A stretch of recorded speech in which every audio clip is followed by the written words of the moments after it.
যেখানে গরু মাংস কেটে পার্সেল করা হয় বিদেশে, সেই সমস্ত কারখানায় এই সমস্ত গোরক্ষক বাহিনী ওই গরুগুলোকে নিয়ে বিক্রি করে দেয়, মোটা টাকা ইনকাম হয়।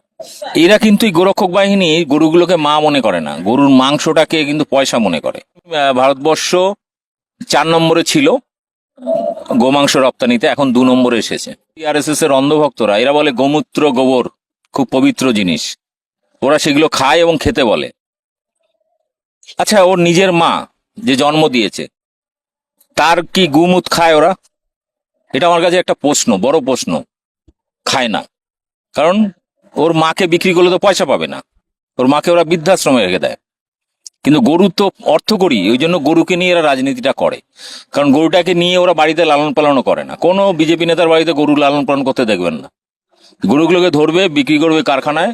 আর দুঃখের বিষয়, ভারতে যারা গরুর ব্যবসা করে, গরুর মাংস বিদেশে রপ্তানি করে, প্রথম 10টা কোম্পানি সবই কিন্তু বিজেপিকে ডোনেশন দেয়, সবগুলো হিন্দু কোম্পানি।